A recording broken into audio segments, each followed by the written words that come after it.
नमस्कार। आज हम लोग इस पेज पे कुछ बिहार के परिदृश्य में खेती और खेती से जुड़ी चीज़ों के बारे में डिस्कस करेंगे और जो मेरी जानकारी है मैं आपके तक साझा करूंगा और आपके पास जो भी इससे संबंधित कुछ विशेष जानकारी या फिर जो पहले के ड्रॉबैक हैं अगर वह अवेलेबल रहेंगे तो मुझे उम्मीद है कि आप मुझे उससे अवेयर करेंगे। सबसे पहले मेरा परिचय अभिषेक कुमार। पिछले 10 सालों से मैं प्रयासरत हूँ कि खेती को कैसे प्रॉफिटेबल बनाए। कुछ हद तक बनाया भी गया है, कुछ सेटबैक भी हैं। तो जिस पेज पे मैं हूँ मैं समझता हूँ कि यहाँ पे दो चीज़ों पे बात करना सबसे ज़्यादा इम्पोर्टेंट है। एक तो जो अब्सेंटी लैंडलॉर्ड हैं उनके खेत सुरक्षित रहें और उनसे आउटकम आते रहे। अगर वो बाहर भी हैं और ऐसा सोच रहे हैं कि हमारे गांव के कुछ लोग उस खेत से रोज़गार पाएँ तो वो भी बहुत ज़रूरी है। तो जो मुझे आज तक समझ में आया है कि खेती को इम्पॉर्टेंट करने के लिए, खेती को प्रॉफिटेबल बनाने के लिए जितना महत्वपूर्ण टेक्नोलॉजी है, जितना महत्वपूर्ण खेती करना है, उतना ही महत्वपूर्ण है उसका प्रिजर्वेशन। इसलिए लगातार हर एक सरकार फूड प्रोसेसिंग की बात करती है। अभी कल भी जो पैकेज हमारे यहाँ इंडिया में अनाउंस हुआ है तो उसमें आप देखिए एमएसएमई से लेके फिशरीज़ और बाकी लाइव स्टॉक जैसी चीज़ों पे बात हुई है। प्रोसेसिंग क्यों अहम है इसका बहुत छोटा छोटा उदाहरण मैं देता हूँ।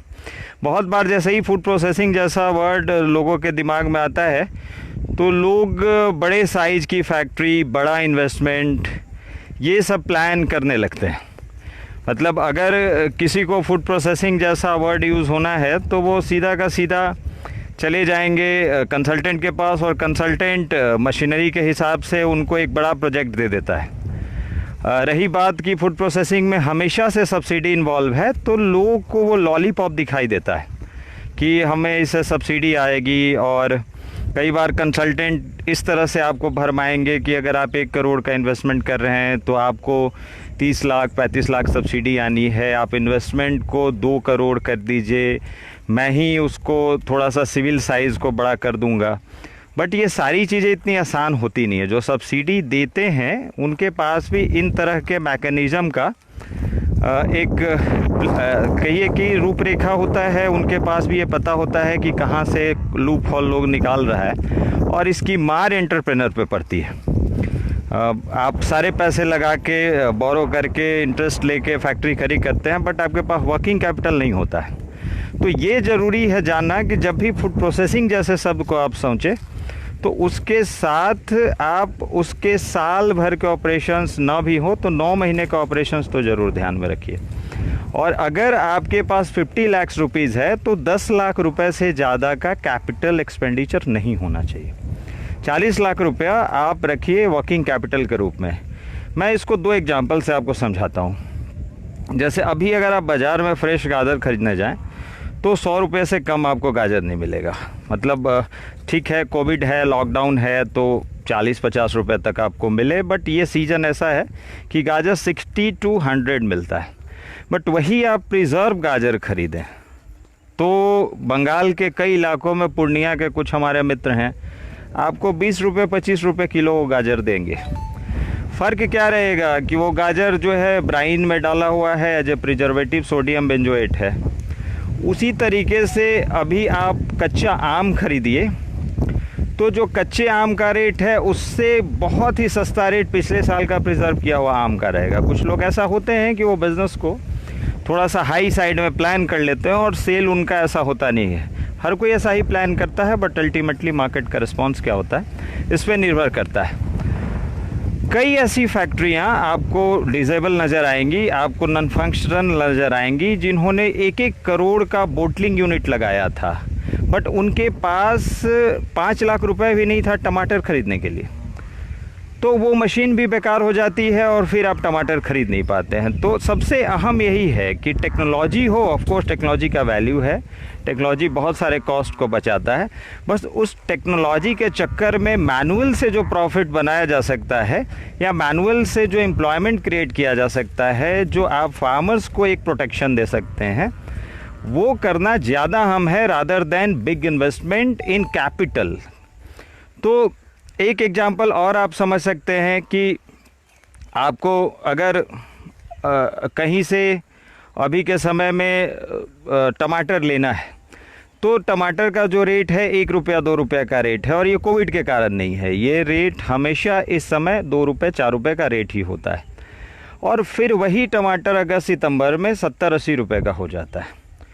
तो अहम ये है कि हम टमाटर को प्रोसेस करने के लिए 50 लाख की मशीन लगाएं, उससे बेहतर है महज 50,000 का एक पल्पर लें और हम बिल्कुल मैनुअल तरीके से उसकी पल्पिंग करें। आप कैनिंग अगर करना चाहते हैं तो कैनिंग की यूनिट अलग होगी। अब जो दूसरा अहम है वो है फार्मिंग, यानी कि आपका जो खेत है अगर आप एब्सेंट हैं उसका कैसे ज़्यादा से ज़्यादा इस्तेमाल हो। तो आप देखिए, जिन चीज़ों को हम लोग बहुत दिनों से कह रहे थे कि एरोमेटिक मेडिसिनल फार्मर ही किसान को बहुत हद तक प्रोटेक्ट कर सकता है, कल गवर्नमेंट ने भी बहुत एक मैसिव एरिया में इसका प्लान किया है। ये कई तरीक़ों से किसानों को फ़ायदा देता है। सबसे पहला कि मौसम से लड़ने की क्षमता इसमें सबसे ज़्यादा होती है। दूसरा ये है कि आप लगातार जैसे ही कोई भी बीमारी या कोई भी आपदा से गुजरेंगे तो आपको इन्हीं सब चीज़ों से गुजरना होगा। हर्बल का इस्तेमाल कीजिए, आप ज़्यादा से ज़्यादा ऐसी चीज़ों का इस्तेमाल कीजिए। अब एक समस्या है कि बिहार का एक बड़ा इलाका पानी में आ जाता है। अब जहाँ बहुत बड़ा वाटर लॉग है और बहुत दिन तक टिकता है, वहाँ के लिए तो दुनिया के कोई भी एक्सपर्ट सक्षम नहीं हो सके, तो मैं तो नहीं समझता हूँ कि मैं कैपेबल हूँ उसका सलूशन देने में। लेकिन जहाँ 10 दिन 20 दिन के लिए पानी है, उन इलाकों के लिए खस एक ज़बरदस्त क्रॉप है। आपके आसपास के कुछ लोग इसको कह सकते हैं कि किसी ने खस लगाया बट उनको उससे कोई प्रॉफिट नहीं हुआ, उनकी मजदूरी नहीं निकल सकी। तो ये तभी संभव है जब उन्होंने जानकारी लिया नहीं। और अपने बिहार में इस चीज़ को आप खुद मानेंगे कि बहुत बार जब किन्हीं को भी पेड़ काटने के लिए भेजा जाता है तो कुल्हाड़ी बजाना वो अपने एबिलिटी के ख़िलाफ़ समझते हैं। उनको ऐसा लगता है कि नहीं, पेड़ तो काटना के लिए कुल्हाड़ी बजाने की क्या ज़रूरत है, मैं तो बहुत एक्सपर्ट हूँ, मैं बहुत फास्ट इसको करता हूँ। तो कई लोगों ने ये गलतियाँ करी हैं कि पूरे साइकिल को नहीं समझते हैं। उन्हें लगता है कि जैसे मिर्ची को 10 दिन बाद तोड़ा, गेहूं को 5 दिन बाद हार्वेस्ट किया, वैसा ही इसको भी हार्वेस्ट करेंगे तो कोई फ़र्क नहीं पड़ेगा। लेकिन फ़र्क बहुत हद तक पड़ता है, क्योंकि खस एक ऐसा क्रॉप है जिसको अगर आप 25 डिग्री टेम्परेचर के ऊपर हार्वेस्ट करना शुरू करेंगे तो उसके जड़ में जो वाइल्ड कंटेंट है वो बहुत तेज़ी से डाउन होता है। और ऐसा हो सकता है कि जहाँ आपको बीघे से 7 लीटर आना था, मतलब 1,05,000 रुपये का रेवेन्यू आना था, वो 15,000 के रेवेन्यू में कन्वर्ट हो गया। और कॉस्ट तो उसमें लगता है जड़ को हटाने में, जो लेबर कॉस्ट वगैरह है। तो अगर 20,000 22,000 का कॉस्ट इन्वॉल्व है, जहां आपको 80,000 का फ़ायदा होना था, वहां आप 7,000 के घाटे में चले गए। दूसरा जो एक लॉन्ग टर्म का क्रॉप बन सकता है वो फ्लोरिकल्चर के कई ऐसे फ्लावर हैं। जैसे हमने कई दिनों से रजनीगंधा पे ट्रायल किया, कहीं कहीं इसके रिजल्ट्स अच्छे आए, कहीं पे बहुत ज़्यादा वाटर लॉग या कुछ ऐसा हुआ कि एब्सेंटी लैंडलॉर्ड थे, वो अपने लोकल लोगों पे आश्रित थे और उनको ये फील हुआ कि मैं अगर इस क्रॉप को ख़राब कर दूं तो ये हमारे खेत से जो है वो दूर चले जाएंगे और फिर से मैं वही चीज़ें करूंगा जो मैं करते रहा हूं, तो वहाँ रिज़ल्ट नेचुरली ख़राब आएंगे। तो वो एक ऐसा क्रॉप है जिसको हम लोग 3 तरीके से इस्तेमाल कर सकते हैं। पहला तो ये है कि अगर स्थितियाँ सामान्य है तो उसका फूल एक भी बचता नहीं है खेतों में। अगर छोटी से छोटी शादी भी होगी तो उसका मड़वा सजाना, गाड़ी सजाना सारा उसी से होता है। दूसरा, अगर बड़ी शादी है तो उसका मान लीजिए जयमाला ऑर्किड का है, बट एक बहुत बड़ा इलाका जो बुके का है वो रजनीगंधा का एक स्टिक तो उसमें ज़रूर रहेगा। तीसरा जो हम समृद्ध कर सकते हैं बिहार को, वो है कि एक छोटा सा उससे एक्सट्रैक्शन यूनिट लगा के उसका ह्यूमन यूज़ का परफ्यूम या रूम फ्रेशनर या गाड़ी का फ्रेशनर बना सकते हैं। और ये कोई बहुत बड़ी टेक्नोलॉजी नहीं है, बहुत ही छोटी टेक्नोलॉजी है, तो इसको हम आगे कर सकते हैं। एक और बहुत ही इम्पॉर्टेंट जो बिहार के हाथ लग सकता है वो है कि आप लोग बाहर में इटली जर्मनी में अभी तो हो सकता है कि वो 3 गुना 4 गुने रेट पे मिल रहा हो, जो करक्यूमिन का टैबलेट लेते हैं या कहिए कि जो उसका ये आप एक तरीके से न्यूट्रिशंस के लिए खाते हैं आप, उसके अपने फ़ायदे के लिए, वो महाराष्ट्र के कई इलाकों में हल्दी को एक्सट्रैक्ट करके बनाया जाता है और उसके बाद जो डंडी है उसको मार्केट में भेज दिया जाता है। तो ये काम बिहार में संभव है, ज़बरदस्त रूप से संभव है। 1930 का अगर हल्दी प्रोडक्शन एरियाज़ का आप ग्राफ उठाइए तो आप देखिएगा कि बिहार तमिलनाडु का जो सेलम इलाका है उससे कहीं आगे था, लेकिन कुछ भ्रांतियों ने इससे दूर कर दिया। जैसे 1-2 भ्रांतियों का हम सिर्फ जिक्र कर देते हैं आपसे। बिहार में ये एक बहुत बड़ी मिथ है कि अगर हल्दी आप लगाते हैं और उसको 12 साल नहीं लगाते हैं तो आपको कुष्ठ हो जाएगा। कई लोग इसको जाति विशेष के साथ जोड़ते हैं। कुछ लोग ऐसा कहते हैं कि उग तो जाता है, लेकिन चूंकि हमको फ्रेश बेचना होता है, फ्रेश से हमको 3-4 रुपया किलो का ज़्यादा भाव मिलता नहीं है, तो फ्रेश क्यों बेचेंगे आप? आखिर हर एक किसान, गांव के आसपास का किसान, अपने दूध की डेयरी लोगों को दे रहा है। ऐसा नहीं है कि सारे किसान दूध जो है वो दुग्ध समिति के थ्रू ही डेयरी को दे रहे हैं। कई लोग ऐसे हैं जिनके आसपास के 8-10 लोग आते। तो आपने 50 केजी हल्दी उगा भी ली सूख के, तो अपने गांव के दुकानदार को पिसा के दे दें। नॉर्मल हल्दी को सिर्फ और सिर्फ बॉयल करना है। अब तो कुछ ऐसी भी बातें आने लगी हैं कि उसको ऐसे ही सुखा दीजिए और कूट दीजिए, वो पूरा येलो हो जाता है। तो अगर बाहर से कोई इन्वेस्टमेंट करना चाहते हैं और उन्हें ऐसा लग रहा है कि एक प्रॉफिटेबल इन्वेस्टमेंट भी हो और बिहार को भी हम उससे फ़ायदा पहुंचाएं, तो ये ज़बरदस्त है। अभी भी जो समस्तीपुर से लेकर मुजफ्फरपुर मोतिहारी तक का इलाका है, वहाँ पे हल्दी है और आपको बहुत ही सफिशिएंट अवेलेबिलिटी हो जाएगी हल्दी की।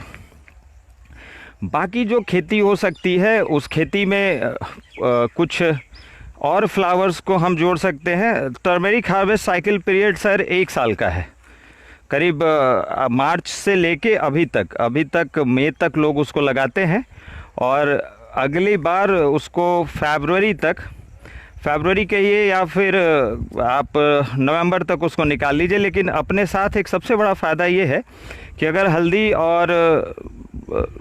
और अदरक को आप लगाइए तो छठ के समय में पत्ती के साथ आपको बहुत अच्छा वैल्यू दे जाता है। ये दोनों चीज़ें उसके लिए बहुत फ़ायदेमंद है। उसके बाद एक और उसका बहुत बड़ा आपके पास बेनिफिट है कि अगर आपके पास बगीचा है और आप उसके बीच वाली ज़मीन का इस्तेमाल करना चाहते हैं तो उसमें हल्दी और अदरक दोनों को आप लगा सकते हैं। उस छाया से कोई फ़ायदा नहीं है, लेबर सेंट्रिक नहीं है, बिल्कुल लेबर सेंट्रिक नहीं है। सिर्फ जब लगने के बाद पत्ती बाहर आ जाती है तो घास की निकाई कराई जाती है, वही ये कॉस्ट है। उसके बाद जब उसको ज़मीन से निकलवाते हैं तो आलू जैसा वो एक कलेक्ट करने का नहीं होता है, वो एक ही साथ पूरा का पूरा बंच होता है। आप एक बंच को निकाल लीजिए, वो बाहर आ जाता है। तो बिल्कुल ही लेबर सेंट्रिक नहीं है, बट उसका रिटर्न आप कैलकुलेट करिएगा तो महाराष्ट्र के मैंने बासमती इलाकों के कुछ किसानों को देखा है, वो ऐसा है कि मतलब 38 क्विंटल 39 क्विंटल तक हल्दी निकालते हैं, मतलब एकड़ में 1.5 लाख रुपया। तो ये सब फ़ायदा है। जहाँ पे नहर नहीं है वहाँ पे धान करने का कोई मतलब नहीं है। मैं एक मेरे मित्र हैं उनसे बात कर रहा था जहानाबाद में, मुझे बड़ा सरप्राइजिंग क्या लगा, फैक्ट ही लगा कि 20 बीघे में वो महज 30,000 का धान बेच सके थे। मधुबनी डिस्ट्रिक्ट साइड सर हो ही रहा है, हल्दी तो होता ही है, वहाँ हम लोगों ने लेमन ग्रास भी लगाया हुआ है। ग्रीन टी प्लांटेशन बिहार में जो किशनगंज इलाके हैं उधर संभव है, बट आशुतोष भैया का सवाल है तो मैं इसका जवाब दे देता हूँ। हम लोग जो ग्रीन टी बेच रहे हैं, जो मेरा ग्रीन टी है, मतलब हमारे कोऑपरेटिव का कहिए जो ग्रीन टी है, वो हर्बल टी है। उसमें हम लोग 2-3 हर्बल लीफ का इस्तेमाल कर रहे हैं। लेमन ग्रास, तुलसी, मोरिंगा जैसा हर्ब है और उसको लोग बहुत पसंद कर रहे हैं। अभी तो देख लीजिए कि आयुष डिपार्टमेंट ने सीधा कहा हुआ है कि आपको इम्यूनिटी बढ़ानी है तो काढ़ा पीजिए। तो उन हर्बल टी के जो लीव्स हैं वो सारे के सारे बिहार में उगाए जा सकते हैं। आपको बहुत सरप्राइजिंग लगेगा कि उत्तर प्रदेश के 1-2 एफपीओ ने गजब का माइलेज लिया है और एक ट्रेंड सेट हो रहा है। जो चाय का ट्रेंड हम लोग देखते आए थे बहुत पहले से, वो ट्रेंड अब धीरे धीरे हर्बल टी की ओर जा रहा है। कुछ लोगों ने अपने हेल्थ के लिए ग्रीन टी का यूज़ शुरू किया, बट उनको स्विचिंग इसलिए करनी पड़ी कि उनको टेस्ट नहीं पसंद आया। लेकिन हर्बल टी का जो फ्लेवर है वो लोगों को बहुत पसंद करता है। अगर खाली लोग सिर्फ तुलसी का पी रहे हैं तो तुलसी का पसंद है, जो मिक्स पी रहे हैं वो मिक्स पिएंगे। हम लोग पिछले 2 साल से lemon grass based herbal tea को मार्केट में सेल कर रहे हैं और मुझे बड़ा अच्छा लगा ये जान के कि अक्टूबर या नवंबर में मैं हैदराबाद जा रहा था तो स्पाइसजेट के मैगजीन में वो जिक्र था कि 1903 की जो कंपनी है टाइपू, इंग्लैंड की कंपनी है, इतनी स्मार्ट मार्केटिंग करती है कि आप 3-4 स्टार होटल्स में उसकी चाय को आप देखेंगे तो चाय को असम टी और दार्जिलिंग टी 2 नामों से बेच देते हैं।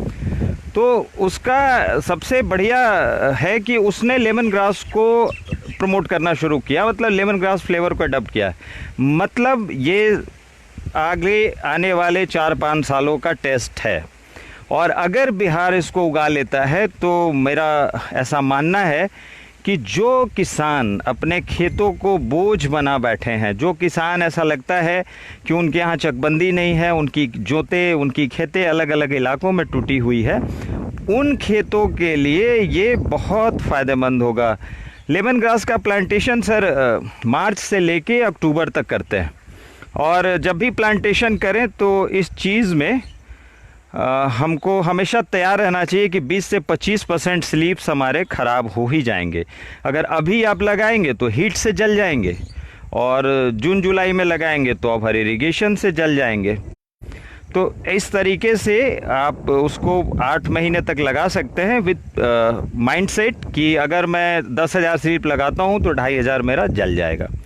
मशरूम फार्मिंग का स्कोप बिहार में ज़बरदस्त है सर। कुछ गड़बड़ियाँ जो हुई हैं वो वहीं से हुई हैं कि मशरूम 2 तरह का है, एक तो वेस्टर है, दूसरा बटन है। तो बटन को हम उगाते हैं और बटन इमीडिएट बिक जाता है।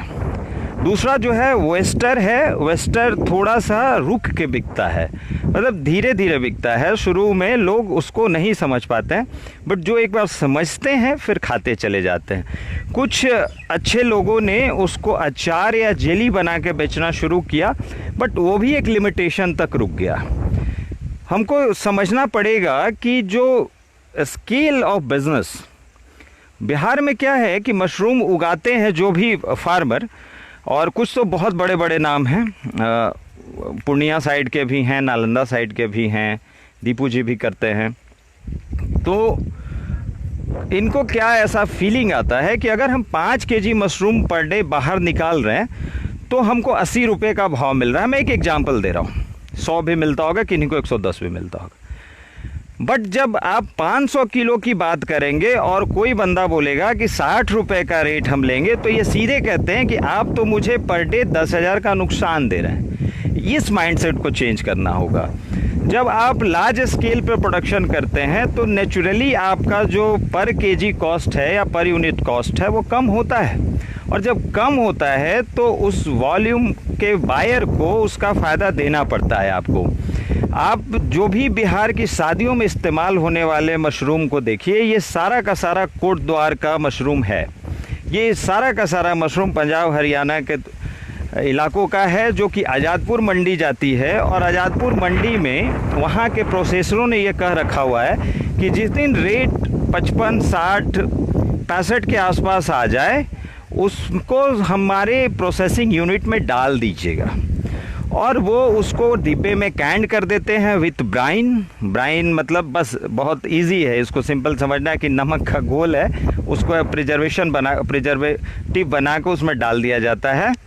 और हाँ दीपू जी, मार्केट है, इन्वेस्ट तो करना पड़ता है, लेकिन देखते हैं इस बार की चीज़ों में उसको कैसे कर सकते हैं। आपके यहाँ एक फार्मर प्रोड्यूसर कंपनी बना के अगर उसको हम लोग 1 करोड़ तक लोन दिलवा पाएँ, जिसको सरकार ने भी इस बार वाले स्कीम में तो कोलेट्रल फ्री किया है। ऑलरेडी फरवरी में चित्रकूट में एक योजना लॉन्च हुई है जिसमें CGTSME के तर्ज पे FPO के लिए 1700-1800 करोड़ का एक कोलैटरल बैकअप फंड बनाया गया है। तो उससे हमें उम्मीद है कि शायद आपका काम आसान होगा। तो हम लोग जो मशरूम पे बात कर रहे थे, तो वो क्या करते हैं कि उसी मशरूम को फिर आपके बिहार में भेजते हैं। तो देखेंगे आप कि जो रेस्टोरेंट का भी खाना आप खाते हैं वो भी उसी मशरूम का बना होता है, वो फ्रेश मशरूम पे बैकअप नहीं करते हैं आपके। तो मुझे हम लोगों को ये समझना होगा कि जब बड़े वॉल्यूम पे हम जा रहे हैं और हर कोई इस चीज़ को समझता है कि भाई पर केजी 5 रुपया लेके अगर 100 केजी बेचा जाए तो 500 है, और पर केजी 20 रुपया लेके अगर आप 2 केजी बेचते हैं तो 40 रुपया है। हमारे बिहारी एंटरप्रेनर के साथ ये दूसरा वाला जो माइंडसेट है ये बदलना पड़ेगा, तब जाके हम अपने यहाँ के उगाए हुए मशरूम को अपने यहाँ के पैकेट कराए हुए एंटरप्रेनर से अपने यूज़र्स को खिला पाएंगे। नहीं तो आप सिर्फ समझ जाइए, मशरूम में एक बहुत बड़ा प्लेयर आप देखिएगा कि गोल्डन क्राउन है। आप कभी भी आपके यहाँ शादी हुई होगी या जो लोग मशरूम ले आते हैं बाज़ार का, उसका देखिएगा एक ब्रांड है गोल्डन क्राउन। वो आदमी एक भी यूनिट लगाता नहीं है, वो अलग अलग प्रोसेसर से उसको ख़रीद के लेबल लगा के और इस हिसाब से पूरे इंडिया में बेचता है। तो हमारे पास एक मौका है इन स्थितियों के बाद, जहाँ पे अपने पास सारा का सारा मैन पावर है, प्रचुर लैंड है, भले ही टुकड़ों में है, बट हम इसका इस्तेमाल करेंगे। और जिन लोगों ने क्वेश्चन किया था करीब करीब हमने जवाब दे दिया है, और हम उम्मीद करते हैं कि जिनको और भी डीपली इसके बारे में जानना होगा तो हम लोग इस पेज पे एक बार और प्लान कर सकते हैं या फिर हम लोग पर्सनली इंटरेक्ट कर सकते हैं। थैंक यू सो मच, आप लोगों ने पेशेंसली मुझे सुना, इसके लिए मैं आपके प्रति आभार व्यक्त करता हूँ। धन्यवाद।